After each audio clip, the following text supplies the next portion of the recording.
What's up, everybody? It's Justin, and today I want to do a video on a topic of conversation that came across last week over a Facebook post, which that already isn't the best way to have tonal discussions, but whatever. I don't care. We're here today. And I got this new Epiphone SG that I just got from my friends over at American Musical Supply that I bought. I didn't plan on buying, but now that it's here, I think this is actually a great guitar to talk about said Facebook thread that took place last week. I saw on Facebook a post about not buying your kids bad guitars for Christmas. And I thought, obviously I had a lot of thoughts on it because I've been playing in bands, been semi-pro and pro for however many years now, 10, 13 maybe. And a lot of the comments kind of went back and forth about accessibility to good guitars at certain price points, beginners, and whether they're the ones picking out the instruments or if their parents are getting them for them, and the accessibility as far as price point in what people that aren't musicians that are going to shop for someone, if you're buying your kid or a friend or a spouse or whoever an instrument, that you're not maybe educated on what's out there, the options that are out there, and going to, say, a Walmart and buying a First Act or a Keith Urban, which, by the way, I love Keith Urban. Don't take this the wrong way.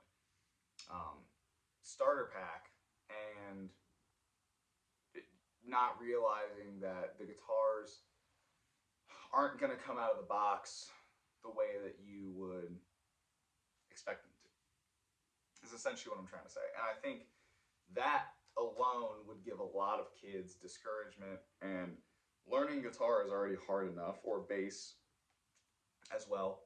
And if a guitar doesn't come out of the box, or if it's not given to someone in the condition where it's easy to play, it's inspiring to play, and it makes the process really, really easy for them to want to pick it up and play it. If it's too hard, they're gonna give up, and they're gonna try and do something else with their time. And you never know, they could be one of the next best things, and they just give up because the guitar is not what they need.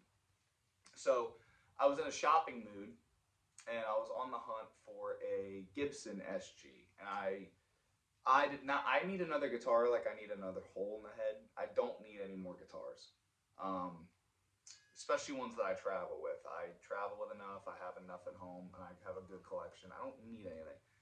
But now I'm at an age where if I'm going to buy anything, I'm searching for specific things. And I don't have an SG. The only other SG that I did have had a lot of problems with it, and I ended up selling it to a luthier who could repair it. So I've always wanted an SG. I've always wanted something with P90s in this style. And I came really close to acquiring a mid-70s SG that was stripped, and it was at a reasonable price point to where I could get it, fix it up, take it on the road. And unfortunately, I just missed the chance. So I was a little discouraged and heartbroken by what I had maybe also partially taken ownership already before he sold it. I was like, oh, that's my guitar. It wasn't my guitar. And I just saw an ad in my email for American Musical Supply that they were having a month-long Black Friday sale. And what would you know popped up? One of these. This is a 2020 Epiphone SG in Pelham blue, Pelham, however you want to say it, with two P90s, and it's a ringer. It's a wraparound bridge. It's all the things that I was looking for. It's just an Epiphone.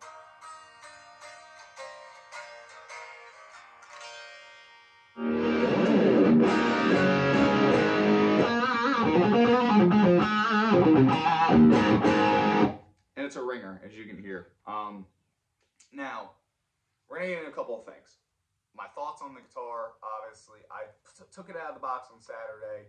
and I took it straight to a show, put it in the vault, and this guitar got used on about 4 songs that night in Delaware.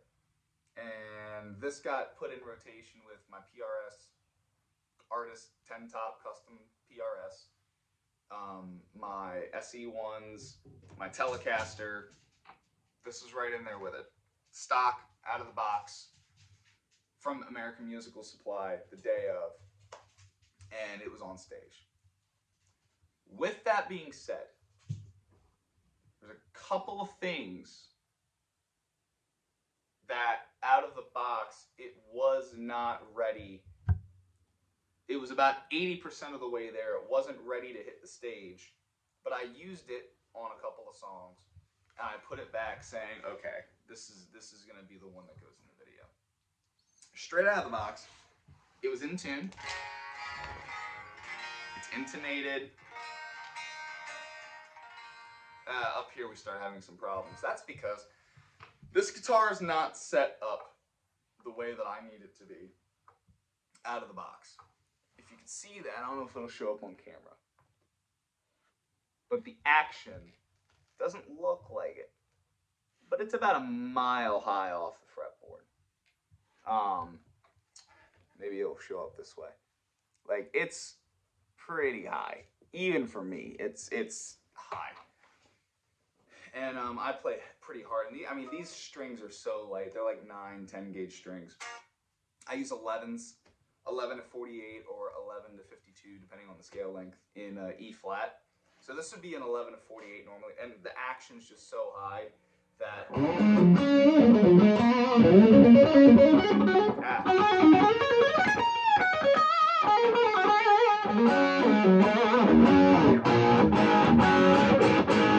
The action's so high on the guitar that even I am finding it a little difficult to get it to do what I want it to do comfortably. So really my whole point with this video is that I'm glad I bought this guitar. I'm so glad I bought this guitar. I'm really happy to have it in the arsenal, in the studio, and on the road as part of my collection. But case in point, there's the dog. Case in point, if you took this out of the box and handed it to a new guitar player and said, here, learn on this, they'd probably be okay down here. But as soon as they started getting into power chords and bar chords and everything else, it's going to really, even my right hand is having, my right hand, it feels so out of balance from all of my other guitars, because I set up my guitars. I know how I like them. Parents and students and people that are just getting, they don't know what a guitar needs. All they know is that it's hard. They don't know that you can lower the action. They don't know that you can straighten the neck, which, believe it or not, I know for a fact it's an action issue, because this neck is straight as an arrow. The neck is straight, pickups sound good. It's simply just an action thing. The nut height is right. If everything is right, it's just the strings are too high. And that one thing on this guitar could completely derail a kid from going, hey, I want to be a guitar player, because, you know, I tried a guitar once, and a couple times I tried to play it, my fingers are not strong enough to do it, and it's not, you know, they'll give up. I see it all the time. And then parents will bring their guitars to me for their kids, and I'll set it up, and then their kid's like, oh my gosh, this is so much easier. I'm like, yeah, I know. Because, like, you have to have, here's my advice then at this point. So now we're going to get into what's my point here. My point is, there was a couple things in that Walmart comment thread about, like, don't buy your kids crappy guitars from Walmart. Couple of things. Buy from a music store. First thing, whether it's an online retailer, obviously I always recommend going to a brick and mortar store. Like, several that are in, I'm in Bel Air, Maryland, so several that are around me. The closest one is Island Music in La Plata, which is actually where I'm from, in Southern Maryland. My friend Keith owns that. Wonderful people. Larry Noto and everyone over at Musicland in Bel Air. Really great friends of mine. I'm in there all the time. Wonderful technicians, great store. Island Music, my buddy Dave Thompson is an awesome tech there, and everybody's guitar players, and you know, they all know their stuff. Um, Atomic Music in Beltsville, Maryland. Again, they're all players. They all know guitar. They eat, sleep, and breathe this stuff.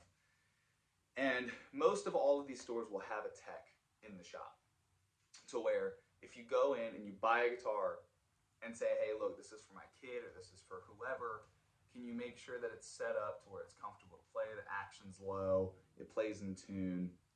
They will be more than happy to do that for you. Or if you buy it like I did online and have it shipped to you, take it to a shop. If you're not like me and you don't feel comfortable working on your guitars yourself because you don't know what you're doing, you don't know how to adjust, you don't even know if your setup that you do to it, the things that you do are right, take it to a shop and just pay the $50 or $60 to have that guy go through the guitar and make sure that it's everything that you want. And have him, after he works on it, have him while he's standing there, have him, you know, watch you play it and have you test it out so he can adjust it accordingly. And a lot of guys, like my buddy Dave and Musicland's tech, I forget his name, but I've met him several times. He's a wonderful gentleman, and they're all really great techs. They'll be more than happy to do it for you. So those are my tips on that. Is like, make sure the guitar is set up, and if you didn't get it from a store, either buy it from a store that has a great tech, or order it and then take it to a great tech to make sure that it's working right. And the other thing that I saw a lot of was that some people, you know, might not be able to fund guitars, and guitars are expensive. It's been a long time since I bought a guitar. It's probably the first one I bought in 3 or 4 years. You know, most of the time they either come to me through circumstance or whatever. But you know, guitars are expensive. But today, in the current market and in the modern guitar player world, I would have killed to have a guitar like this when I was first starting. And I had some nice guitars, but even though the guitars when I was a kid, they cost less money, they didn't play as good as this one does. This guitar retails at $449, brand new. $449, brand new out of the box. Now, granted, this is an Epiphone, so Squier makes some that are a little cheaper than that. They make guitars that are a little more, like there's price range differences in every brand, but for $449 from American Musical Supply, most of these retailers now either have, if you're in you know, brick and mortar store, they have financing options for just about anybody. American Musical Supply doesn't even go through your credit. They just have you sign a contract promising that you're going to pay the bill every month. So I bought this guitar on sale. I think the sale price, because they said that it was blemished, and I can't tell where the blemish is. It was $370 for this guitar on sale. A $370 guitar that I put on my credit card that I'm going to pay $35 a month for. In my hand, to my door, ready to be played. There's options out there. And I mean, I'm a serious guitar player, and I love this guitar. I really love this guitar. It holds its own with my custom shop PRS and my Fender Telecasters and my Strats and my TFP customs that Dave Thompson made for me. I mean, this thing, I have a lot of guitars that are all different price ranges, and this thing is genuinely, for an Epiphone SG, genuinely good. It's got real, and this is something that you could buy your kid and they'll have it for ever. I never get rid of guitars. You know, I keep them. Everything that I've sold is just because it just didn't fit my playing style. But this guitar is great. it needs some work. I have to go through it. I have to set it up. I gotta make sure the fret edges, the temperature change. I can tell. I need to file the fret ends down a little bit. They're a little pokey, but they're not sharp. They're just not as smooth as I would want them to be. So that's just a me thing. But next video, I'm gonna take you through my setup, and I'm gonna change the strings on it, put my strings on it, do my setup to it, the specs that I like, and I'll come back and play it for you guys again. Let me know what you think of this video. I know it was a bit of a long one, but those are my 2 points. Is that nowadays, the budget guitars, even the guitars that are not so budget, like this one, say you had to pay $450 for this guitar. Get it through American Musical Supply, spend the $50 or $55 a month on a credit card to buy it for your kid. Take it to a tech at your local music shop. If you didn't buy it there, either buy it there or take it there after you get it. Get it set up right. There's ways that you can get these guitars in people's hands and not go and spend $250 on a Walmart guitar just to find out that it's never going to last. It won't hold up. This guitar I'll keep on the road. I'll put it in the trailer and I'll travel with it and I'll record with it and I'll make music with it. And I'm a 26-year-old independent artist and I like it. I really like it. And there's options out there for guitars that you're looking for great prices that play great and sound good. I've been Justin. You guys have been awesome. Those have been my dogs. I'll see y'all next time, man.